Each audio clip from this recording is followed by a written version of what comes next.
Ladies and gentlemen, this is Let's Talk, your one-stop segment for news and everything gaming, brought to you by FatCats. EA in the news again. First it was microtransactions, then always on DRM. Their little latest debacle, SimCity. Most of you know by now probably that SimCity has been one of the biggest fails in history. In fact, the previous game to try to do always on DRM that failed as much as SimCity was basically Diablo. However, Diablo and Blizzard, you know, their powerhouse is Blizzard, were able to get their shit together and they fixed their game as much as they could.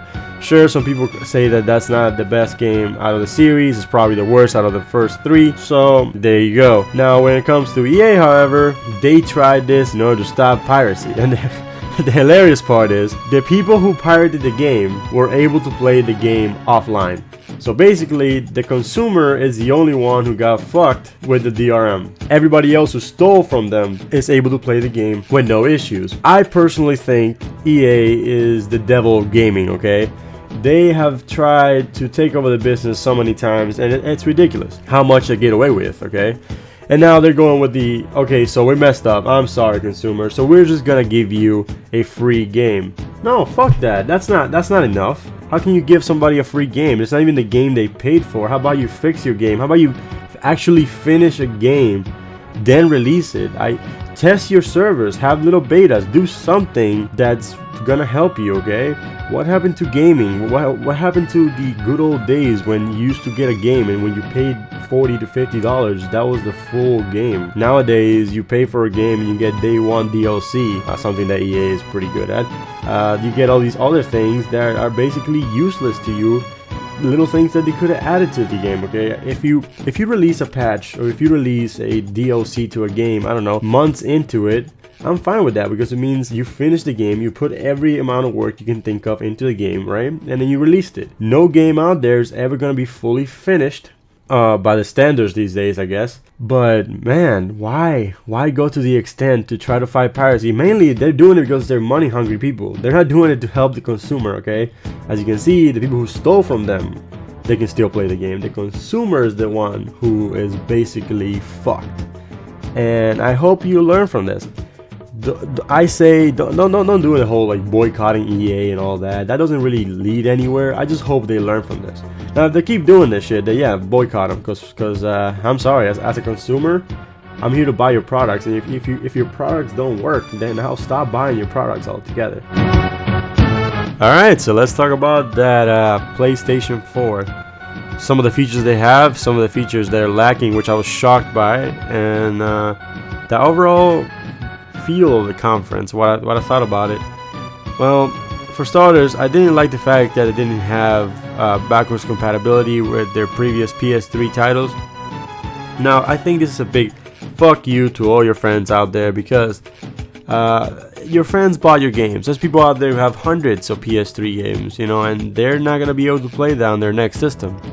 Now this is an issue because if you think about it, when the next system comes out, there's always a drought stage, right? The system comes out, there's nothing for it, maybe a couple of like sport games, something like that, but nothing major, right? Well, let's have the fans be able to play their older games. That will fix everything. They decided to go with a different route. I respect that. I hope it works out for them, mainly because of the PlayStation fan base out there. They deserve better. So hopefully that goes well for them, mainly because of their fan base, and I hope they do well because of their fan base. Now, the thing is though, what baffles me is the fact that some developers are saying that they're going to release games for both systems. Now that in my mind says, well, the systems are not that different, right? The coding for it is not that different, because for the PS3, what ended up happening is that the games came out so late because people have to basically know how to fucking code for the system. It was like learning a brand new language, okay? Because it was so different than before. Now they're going with something that's closer to the PC, so devs are more acquainted to it. They know what they're doing. More content comes out, which is a good thing for everybody, right? More content, happier consumers. Now the thing is, when they say they're going to release this simultaneously for both systems, it makes me wonder how close these two systems are. And if so, are you able to emulate PS3 games into the PS4? That would be an interesting thing they could do as well. Instead of like, you know, giving you the games, they could also emulate them, which would be fine.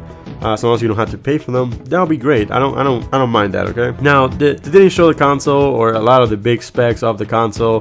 Mainly, I'm thinking is because hey, the Xbox, the next Xbox is announced. It's kind of coming out, you know, at some point. They don't want to let them know too much. That way, they see their conference. They don't know much about it. That way they can still compete. Because if you tell the Microsoft, hey, guess what? I'm gonna have a 1 terabyte hard drive, then they're just gonna say I'm gonna have 2 terabytes. Some people don't care about that, but other people do. So it's a numbers game at this point. Okay. The games they showed look beautiful, with the exception of Square Enix. Once again, showing their tech demo from last year. That was embarrassing. But other than that, the games look beautiful. I'm starting to see that they really are gonna implement their whole move support. Which is good, I guess. As long as it doesn't get too gimmicky, it should be okay. They're also, for all of you out there who have a Vita, they're gonna start implementing a lot more Vita support, which is good because the system wasn't selling that hot. So that's great. Overall, I don't know how I feel about the conference. Yeah, let me know what you guys think in the comments below. You a PlayStation fanboy? Are you an Xbox fanboy?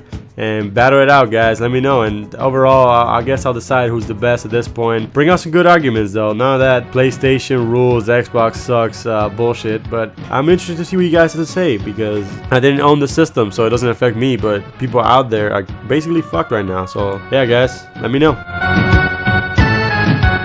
The last topic I want to talk about today is Dark Arisen, the DLC for a game I love called Dragon's Dogma. It's coming out on a disc-based DLC style, which I really hate. The reason behind it is because they say the game cannot handle DLC, which is complete bullshit, because they're giving if you go into the game's downloadable content screen, you can download all these little DLCs for it, which are only about 99 cents or whatever it's called. You have so much of it, right? But I thought, well, let's wait for the big one. I want to see actual DLC. I don't care about the weapons. I don't care about the fetch quests. I want to see some full-on extra quests and stuff like that. Well, if you're a Dark Souls, if you are a Dragon's Dogma fan, I'm glad to let you know that Capcom is gonna fuck you once again. Hey, do you support their new IP? Did you buy their new IP? Well, now you're gonna have to buy their whole game all over again, plus the expansion. You're gonna have to pay a full-on $40 just to get the Dark Arisen DLC. They're basically doing the thing they're notorious for, which is, hey, here's Marvel vs. Capcom. Here's Ultimate Marvel vs. Capcom. They're just releasing the game again, the Ultimate Edition of it. And I think it's fucking bullshit. I think they shouldn't get away with this. I feel robbed. As a fan of the series, I'm never gonna be able to play this because, hey, I'm sorry, I don't want to shell another $40 for a game that I already have. Now, if it was like, you know, $20 for DLC or something like that, hey, I'm willing to do that. Now, you have games like Skyrim who release like giant DLCs for, you know, 600 Microsoft points or whatever. Now, why couldn't they do this? Why couldn't Capcom do this? It's not like Microsoft stopping you. It's not like the game is stopping you. You get all these downloadable content packs in the game anyways. I'm just baffled by this. And what sucks the most out of all this is because I want to support the developer because it was a new IP and it did great. But I don't want to support Capcom on this. I really don't, because if they get away with this, which they have in the past, but if they keep getting away with this, they're gonna keep doing it. We're never gonna see another Mega Man. God damn it, people, get on